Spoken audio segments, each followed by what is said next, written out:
As promised, we are now going to New England, to Plymouth, and the settlers there. So the Separatists, who are often called Pilgrims, at one point I actually called them Pilgrims on accident. Just to be clear, they never called themselves Pilgrims. Nobody called them Pilgrims until the 1800s. They were not Pilgrims. No such thing. These are Separatists. They are a type of Puritan who want to completely separate from the Church of England. So in 1620, a group of Puritan Separatists decided to immigrate to Virginia. They had gone from England over to Holland. Holland, it does offer a lot of religious freedom. It is a place of religious freedom, especially then. The Huguenots were hiding out there. A lot of groups were who were facing persecution. Problem is, the Puritans saw all these people and went, ew, well, I don't want them influencing my kids either. I mean, these Huguenots are technically Catholic still. So, ew, no. So they decide, well, we can't go back to England because we're not exactly welcome there. Once again, it has to do with more of the English Civil War and them wanting to tell everybody else what to do. They were not persecuted. That's a bunch of propaganda. They weren't persecuted any more than they had coming for persecuting and telling everybody else what to do and everybody else saying that you're not the boss of me. So they decided to immigrate to Virginia. They did not mean to end up in Massachusetts. So the journey was financed by a group in London who said, yeah, adios, guys. But also they wanted to go over to Virginia. So a lot of them were also on the Mayflower. They weren't all Puritans.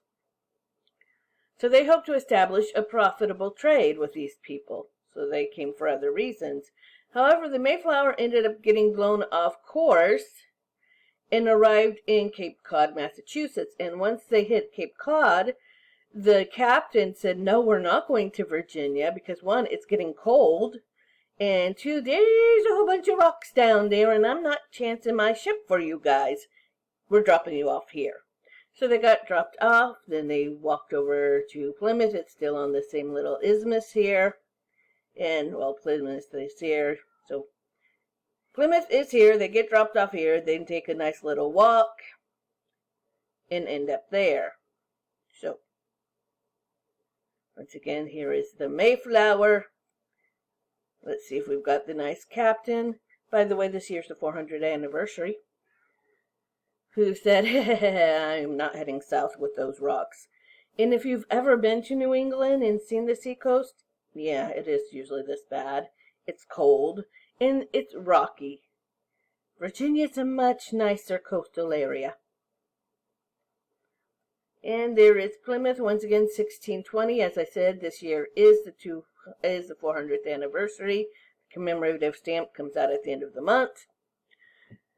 So these Puritan Separatists, they may get together with the other people who were immigrating. Once again, they were heading to Virginia for more profitable reasons. And like Virginia, they have to have some type of governmental agreement system in place before they're allowed to disembark from the Mayflower. And you got this captain here going, you know what? I still have deliveries to make. He had beer in the hold, a nice big cargo of beer from Holland that he still had to drop off somewhere else too. They weren't the only cargo. So he realized, they realizing that it's not Virginia, they would use this liberty, meaning, well, now we're not under the Virginia Company. They can't tell us what to do.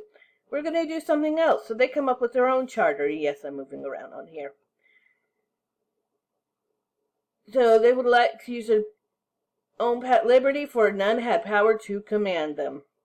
And they agree, once again, not all Puritans, but all agreeing on this idea of just and equal laws as shall be the most meet and convenient for a general good of the colony. This is the first time anybody's come up with, this is for the general good. That ups the Magna Carta. So this is, once again, the first written framework for the government of the United States. It comes from these Puritans and merchants who got together and said, we're going to make laws for the good of the people. The charter is a wonderful thing. What they set up, not so much. But the Mayflower Compact, which is signed by all the male passengers. Great thing. So we get to the colony. Well, it only arrived 6 weeks before winter hit. As I said, the stamp's coming out at the end of the month. And nearly half of the passengers died during the first winter. This has been called the starving time as well. Jamestown had theirs. Well, the first winter in Plymouth, considered a horrible time. So many of them once again have scurvy also, because you make that big long journey from Holland. This is why they used to have limes on the ship for the sailors, and that's why they got the nickname Limey. It was for the vitamin C to prevent scurvy. So they have scurvy, they're cold, they didn't bring food, they thought they were going to end up in Virginia. They weren't planning on a New England winter. And if you haven't been to New England, let's put it this way. I am cold in Maine in the middle of July. I have bought a coat there before at the beginning of June. It's a cold place. The only winters I felt that were worse were Minnesota. It is cold. It makes you really appreciate Phoenix in the winter. So, only 7 of the planned 19 residences were built during the first winter. And they didn't bring farm animals or food. They weren't thinking. They really weren't planning on being in New England.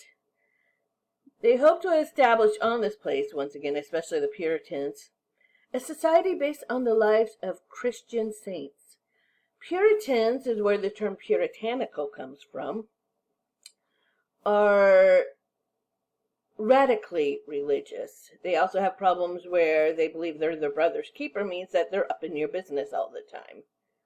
So they do establish a government. Here's the problem. While they had said they'd elect a government, all these people elected happened to be members of their clergy. So while it's a principle of consent or a consensus of majority, and voting was not restricted to just church members at first, all land is held common in 1627 in Plymouth. However, in 1691, the Massachusetts Bay Colony incorporated the Plymouth Colony. So here we go, the Massachusetts Bay Colony. There's Plymouth where they landed. Here is Boston, where the capital was established. So Salem would be right over here, because it's very close. The Wampanoag are the natives who were there in Plymouth. Here's the Nauset. The Wampanoag were having problems with the Nauset, which is why they got the Puritans to come help them. These new European settlers with the muskets said, we help you, you help us, we take out them. And this is their seal. Once again, the question is, what can you infer about this society that would use the seal? So what are their characteristics? It had greater autonomy and self-governance than did Virginia, because once again, there's a bunch of investors in the Virginia colony who had sent people out and had a lot of say, and they were all nobles, whereas these were clergy. There is the Cambridge Agreement, which also moved control of the company to the colony itself. So the colony is autonomous except for the king. And believe me, in 1695, the king's going to step in and tell the governor to do his job or else. And social unity, religious mission, influenced societal structure. An idea of common good was considered over individual good. But with that said, we get to John Winthrop, who claimed that God Almighty in his most holy and wise providence has disposed the condition of mankind as in all times must be rich, some poor, some high and eminent in power and dignity, and others to be mean in subjection. Basically saying, I was born rich and lucky, and you're supposed to serve me. And it's not a democratic society that was established in our mascots here again. One moment. As I mentioned before, most of the members of the government were actually clergy. This is not a democracy. It is a theocracy. And the idea of visible saint, which I've added, is a person who experiences public conversion or a public profession of faith as worldly success, which confirms membership in the elect. We're going to get into that later because I'm going to give you a full one of these on just the Puritans. The Puritans, as I said, they're puritanical. They took this democratic society, turned it into a theocracy, but they really did shape America into what it is today. Without them, we'd be vastly different. Then we get to Roger Williams. Has nothing to do with Plymouth, but I'm going to hit on him quickly. Well, he does have to do with Plymouth, but more he has to do with Rhode Island. So what happens is Williams says, okay, Puritans, you're kind of full of it. You have too much emphasis on self. He also said didn't like the way they treated the Native Americans, told them they were wrong. They are, children of the Lord too. They are our brothers. The Puritan response to being told that was to throw him out and banish him from their society, which they did to anybody who stood up against Puritanism. And he goes off and founds the colony of Rhode Island, so he did fine for himself without them. The reason these are vastly different than Virginia is that the Puritans, when they came to New England, did not come as just, men looking for gold. They came with the full family. Many of us have ancestors who were on the Mayflower. Believe me, the males and females were there. It was balanced. They had a balanced ratio. It means they were producing children faster and sooner. The women tend to marry at age about 22 on average, as an unmarried adult is seen as a danger to society. The single man is a menace to society. Women are given birth 7 times on average.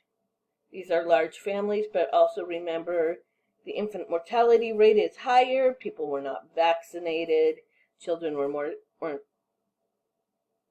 I wouldn't say they're more susceptible to disease, but they were more often put in conditions where they might catch something. This is why you do not take your newborn baby to church or the store. They had no choice, however. And life expectancy for 20-year-olds, if you make it to the age of 20, actually life expectancy is 72.